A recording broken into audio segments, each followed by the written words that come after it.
Trump administration, they put out additional tariffs. Some of them got knocked down. But just because the Supreme Court said, hey, those particular tariffs are not legal in the way that he was doing it, didn't mean that there weren't 2 or 3 other tariffs already on there. I think the end users in the companies that we serve, they highly underestimate the cost to fix a broken device. You start to add up the ROI, the man hours, the soft hours, all these things around just one broken device. And that's where device as a service is so great.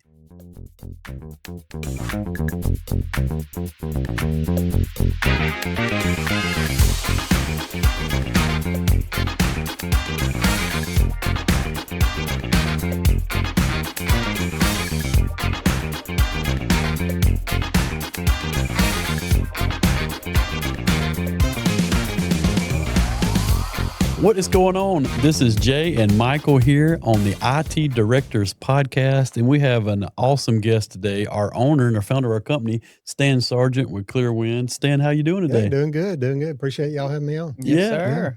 Look, we are so glad to have Stan in the studio today because we're going to talk about a super hot topic, which is device as a service. Oh, yeah. No, it is right now, especially the landscape is crazy. Pricing is fluid, trying to find components for devices and different types of things. It has really shifted the market right now.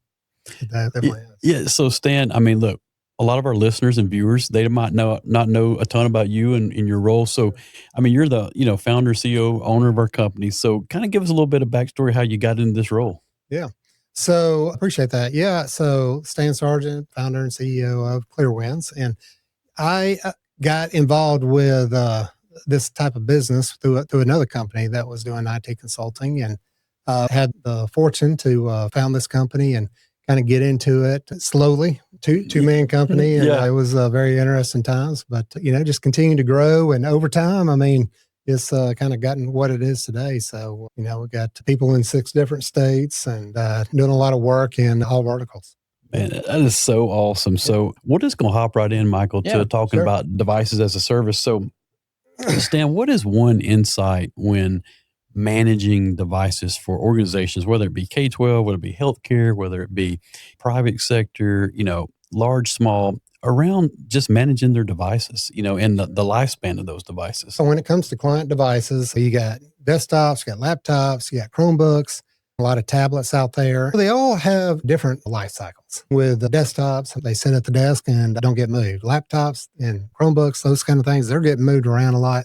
So you get a lot of potential breakage. People are going to drop them. Things are going to happen. And just the movement, putting in your bag every day could cause some of those things to disconnect inside. So they have some issues that come up.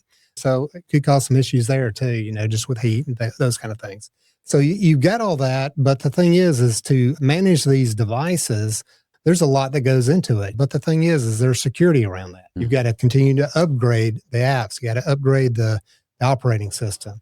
A lot of security around that. And then, hey, if it does break, or a warranty issue comes up, yes, you got those kind of things you got to look at. A lot goes into that from a life cycle standpoint. When we kind of talk about I know we touched briefly a minute ago, but the environment that we're in right now, how is that impacting this idea of device as a service? And even from your perspective, like what is the landscape? What is the environment right now? What's happened? Well, so there's a lot going on right now. So everybody's heard about the tariffs. There's tariffs have always been there, but with these trade wars going on right now, there's a lot going on. So there's, the Trump administration, they put out additional tariffs. Some of them got knocked down. But just because the Supreme Court said, hey, those particular tariffs are not legal in the way that he was doing it, didn't mean that there weren't 2 or 3 other tariffs already on there. So that has caused the prices to go up.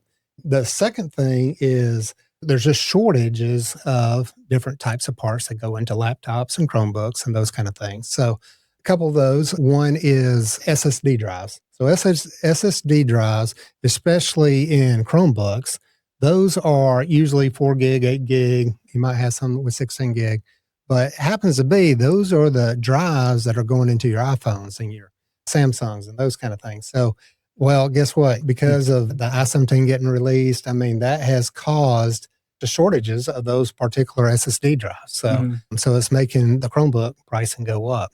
Another thing that's making those devices go up, they use an N100 series chip. Mm-hmm. So Intel makes that chip.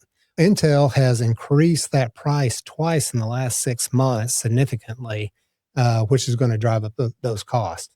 So that's another reason for Chromebook increases. And then we have the memory. So memory has really skyrocketed. And I think that's probably what's gotten the most press on things going up because of AI. There's, so many servers that are getting put out, Google and Microsoft and Tesla and all these large, kind of the Magnificent Seven out there. I mean, they're spending trillions of dollars on devices and putting up data centers. All those take memory. And companies like Micron that make this memory, they're like, hey, the margin is really good on that. Well, guess what? The margin's so good that they're like, do I even want to deal with the low end stuff? When I say low end, I'm talking about the stuff that goes into your laptops and desktops and those kind of things. Their margin isn't as great. Mm-hmm. So they're kind of like, hey, I think we're going to get out of that business. So guess what? That causes a big shortage and causes those numbers to spike too. So that's very interesting. Are you finding that there are certain industries that are impacted more than others?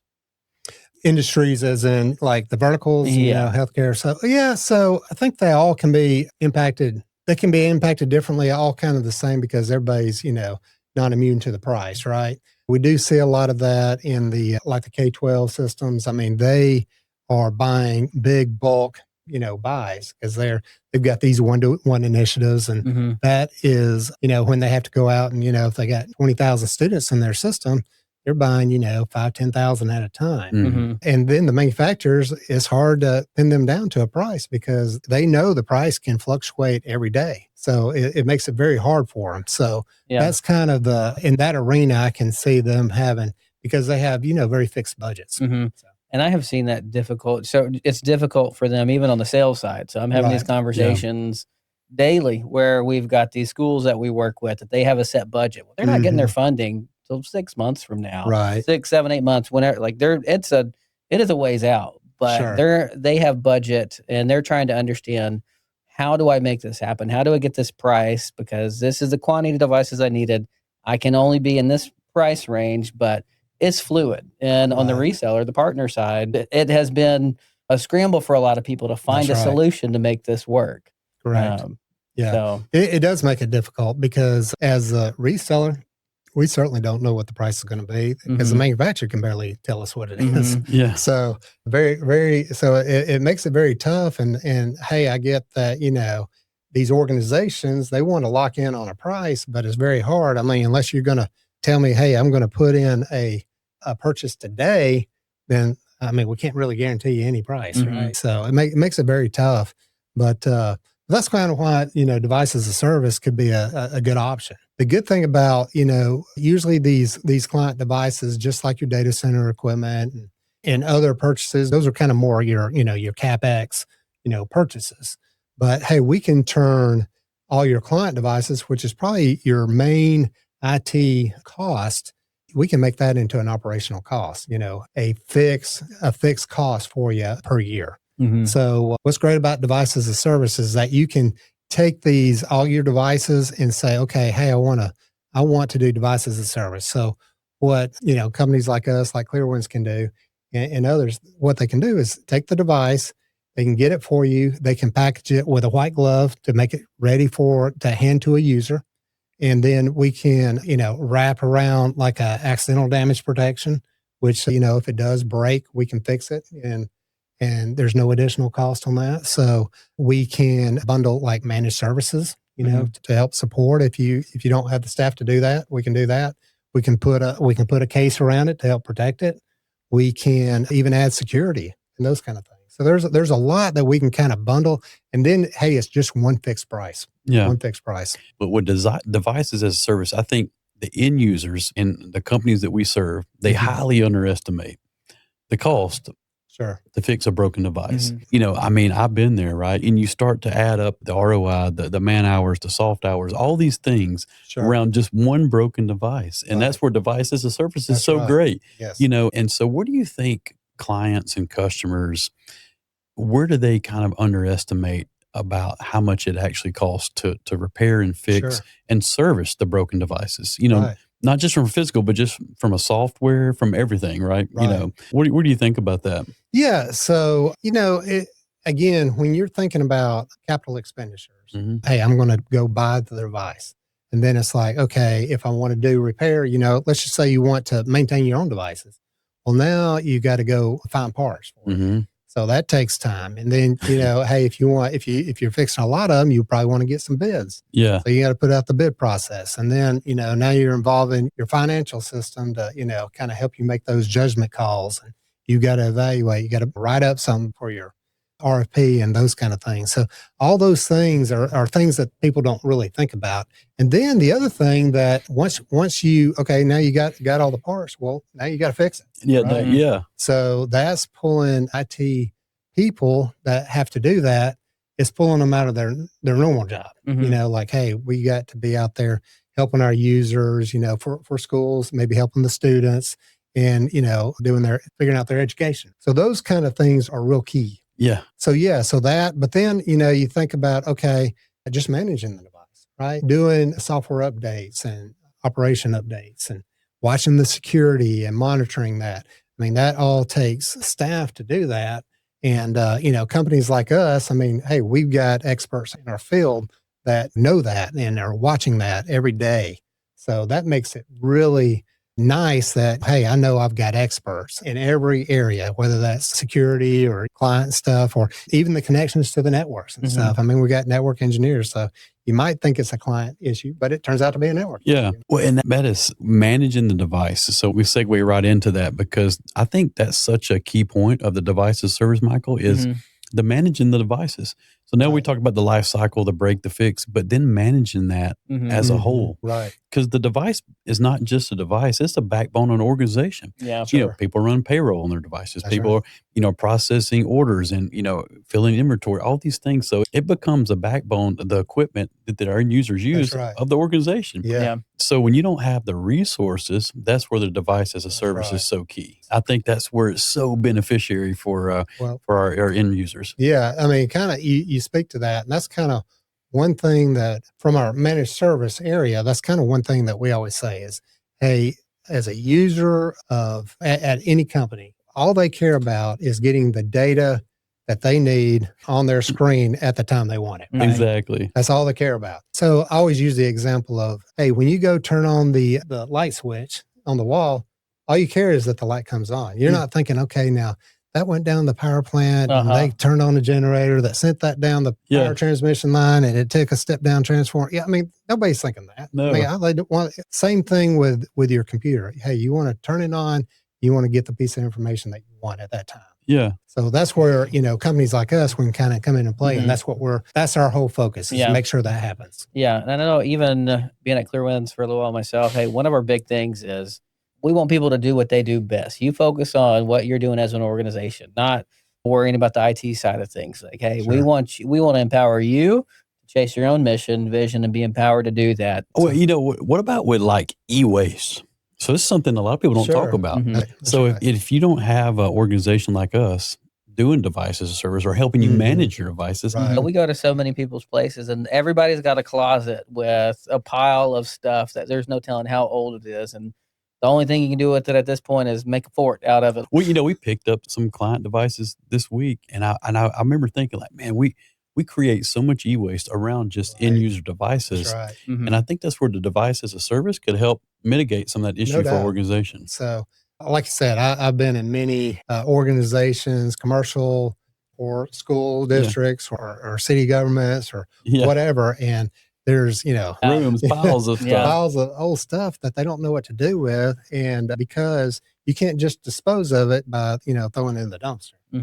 Hey, there's batteries in there. There's, plastics. There's all kinds of, things in the chips and everything that you need to, kind of take care of. So good thing about devices as a service, you're not responsible for getting rid of those devices. That would fall on your provider. If we're providing devices as a service for you, once the useful life of that comes about, then, hey, we take care of it and we'll get rid of those things for you in a proper manner. Well, that goes to like security around e-waste, right? So if you have us at Clearwinds doing your device as a service, you don't have to worry about wiping the hard drives, stripping the data off, your storage, all these things that most users just don't think about. They That's think, right. hey, this is an old Chromebook. I'm throwing that thing away. Yeah. Or it's an old laptop.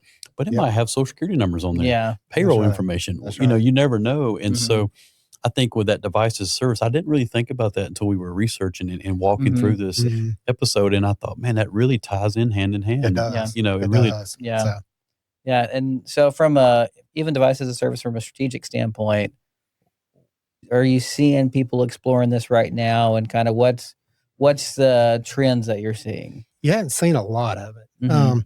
I've seen more in commercial than I have in, say, school districts or even, city governments, those kind of things, but I think with the landscape of what's happening and, Mhm. yes. and the costs really going up, Mhm. it makes a lot of sense Mhm. for any organization to kind of look at this format of trying to do device as a service, because it checks a lot of boxes. Yes. And it can give you a fixed monthly or fixed yearly price, depending on how y'all want to pay for it. And, it, again, kind of makes it more of an operational cost where you can predict it. We were talking about schools. I kind of think about that. And I know those budgets are hard because all of a sudden, the schools had, ESSER funds and things like that coming in from the federal government from COVID and everything. And a lot of units were bought with that, which is great.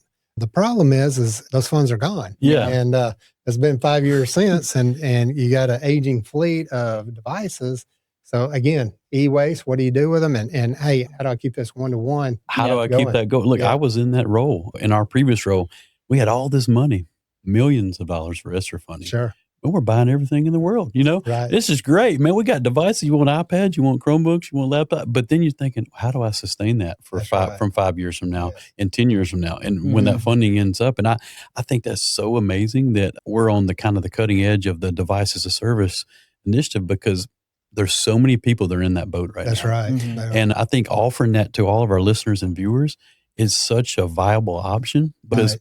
companies don't have the budgetary items to do that long term. And I'll tell you what, I mean, from a CFO standpoint, Oh, it makes it so much easier. I mean, yes. hey, if you've got a fixed price for something every month, it doesn't fluctuate, that goes a long way. Mhm. It really does. I always think about that even from our managed service standpoint.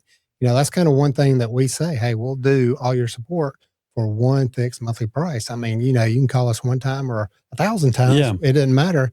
It's one fixed price. Right? Yeah, that goes a long way. So it makes a long thing. And one thing that we hadn't really talked a lot about on this was the other thing, which I should have mentioned, but just managing the asset. Correct. Asset management Yes. is very key. And so that's one thing that we include with our device as a service. Something that I think all your listeners should consider is, hey, do they include asset management into it? So we do. And, hey, you may already have one, which is great. I mean, but the thing is, we do offer one, and it just comes with it because, hey, we want you to be able to manage those assets. And you can we don't even mind if you put all your other assets into it. If you got a switching gear or servers or whatever, you can put it all in there. And then exactly where those assets are, and you can track them. And, if it gets repaired, comes in our repair facility, you can track it and all that. And we will even help you get all that set up. We're there to try to make it as easy as possible. Hey, if you bought devices as a service, don't worry about trying to figure out how to get it in there. We'll put all that in there for you. If you've got a spreadsheet with your other assets, hey, we'll put those in there for you too. Hey, we've talked about device as a service, talked about the e-waste, we talked about, how you, the total cost of, repairing, fixing, but managing the physical asset. Sure. We just met with a district yesterday. They had no idea where a lot of their assets were. And so with our product, hey, we're going to manage your device, but also we're going to help you track and manage your assets and knowing where those are, the life cycle, the warranty issues on them, the end of life on laptops and Chromebooks. If you don't have a visibility into that really, you can't manage them properly. So I think that's what sets our solution apart, Michael, is how we offer that as a part of our device as a service. Because that's one thing to, hey, we're going to refresh your laptops and desktops every 2 years and all these things for you. But now we're going to manage them physically for you and show you where they are and show you some great data around that. That's right. Yeah. That's and right. I know it is thinking about it differently. You might accept the frustration. You might accept some of the challenges that you have to manage all these aspects. But then now you find yourself, you've accepted some pain points for a while. you kind of wake up a little bit and like, hey, there's got to be a better way to do this. Hey, this is a better way. Look, to Stan's point, Michael, I mean, hey, the memory issue. Mm-hmm. They're building global tier 3 data centers that are purely designed for AI. They're all memory intensive. That is not going backwards. We're only going more into that direction, right? The device as a service, because devices are going to be harder and harder to procure. And companies are going to see, hey, I'm Intel. I can make a lot more money making this RAM for that than I can putting it in a little, XYZ laptop.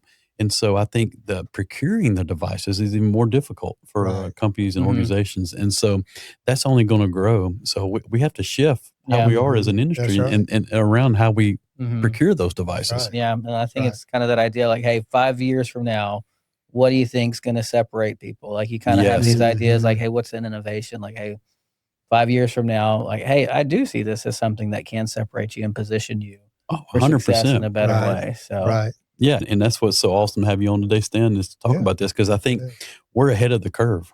I think we are. And I think, once people start really looking at it holistically, and they realize, man, this is a great opportunity, because I think, like Michael just mentioned, 5 years down the line, we're probably going to have 20 or 30 more % of people that are doing device as a service. Yeah, I think so. And, as your listeners are kind of considering this, look for a company that has put a lot of thought into the device as a service, because there's device as a service is, okay, I can do it as simple as, hey, I get a device and it's not set up or anything, and I'm still supporting it and all that stuff. And then 4 years, 3 years, 5 years, whatever it is, I'm going to get another one. Okay. Well, that's one thing. Yeah. But there's a lot that can kind of go in there and make life a lot more simple for you. Oh, 100%. That can really help you out. So, yeah. I mean, I'm telling you, for our listeners and viewers, I think this is going to be a fantastic episode, because I think a lot of people are in that 6-month time window where they're having to decide right now, do I go to the CFO and try to get $2 more million, or where do I go? How do I budget this? And, because they can't sustain what they've been doing. That's right. Yeah. That's right. And that's across the board, I think, in all verticals, not just, K-12, not just healthcare. Oh, yeah. I can think even this week alone, I've had the conversation for transportation industry, education, manufacturing, and healthcare, all those industries. As you move into device as a service, the great thing is fixed costs. Hey, you know what your cost is. You don't have to worry about the fluctuating prices. Oh, yeah. And you can kind of treat it more as an operational cost. Yeah, total fixed cost too, that's right? So I think that's one benefit there. And then, depending on how you're using your IT staff, if you don't have much of one, this can be very beneficial to you. I mean, hey, we've got here at Clearwinds, and I'm sure there's other, people like us. I mean, they're going to have experts in different areas. They got, hey, we've got our client device guys, they're experts at that. If you're using Microsoft 365 products, well, we got experts in that. Yeah. If you're into Azure, we got experts on that. Networking, data center, database. I mean, all these things we know really well. So if there are issues, then we will be able to hopefully help you out in whatever that issue might be coming up. And then we make sure that these things are updated, right? That's very key. I mean, the best thing about a unit is you got to update it, right? You got to keep all the updates from a security standpoint and all that. Because I was talking to one of our guys just this morning. He was on the phone with a customer, and anyway, the vendor was getting a little offensive because it's like, hey, why are you in our unit? You got some problems with it. Yeah. And then he's like, oh yeah, the database scrubbed. Oh, I think we got hacked. He's like, well, that's weird. We never get hacked. It's always everybody else. Yeah. Like, well, this time it might be you. Yeah, exactly. You said something really interesting about like the fixed costs, and I didn't think about it till you said it, Michael. When Stan mentioned the fixed costs, total fixed costs, because there's no way for CFOs to gauge that in the next 2 years. Yeah. But if you do device service, you can gauge it. That's right. Yeah. Yeah, it's hard to, usually people set their budgets, 6 months, year in advance. So if you say, hey, I'm going to say, these devices are $500 each. Guess what? In 6 months in this environment, those devices could be $900. Yeah. I mean, correct. It's very, very easy. We're seeing that within weeks. It's happening That's right. within weeks. That's right. I'd say, hey, closing out, what would be the the highlight points, you could say like, hey, this ultimately, here are the top reasons why I would say consider this as you look at upgrading your systems over the next, year or so. Yeah. Like we just talked about. I mean, I think fixed costs is going to be the biggest. That's kind of why I think a lot of people need to be looking at it, because of the shortages in memory and SSD chips, and then the fluctuating prices on the chip, on the CPUs. I mean, I think that is going to be number one. Cost is always number one, right? Yeah. But anyway, I mean, as the complexities of the applications and all that come around, people are on their laptops and their desktops more and more. I mean, because that's where you get your data, right? So I think it's very key to having working devices as much as possible, keeping your uptime as much as possible. Like I said, you want to flip the switch and the lights come on, right? So that's exactly what you want from your laptop. You open it up, and then, hey, you get the data that you want at that time. So I think that's very key. And to have a team like a Clearwinds behind, that you can call, like, hey, I'm having an issue.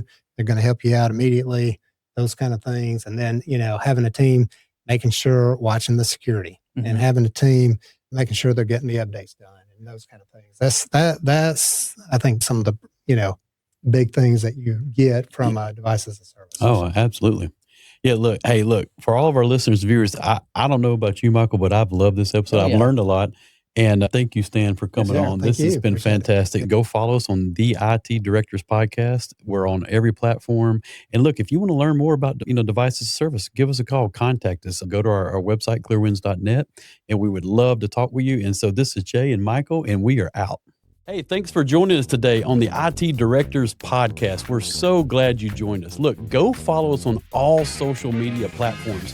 The IT Directors Podcast, powered by Clearwinds. And look, if you want more information, check out our website, clearwinds.net. We're going to have show notes, special guest bios. We're going to have reels.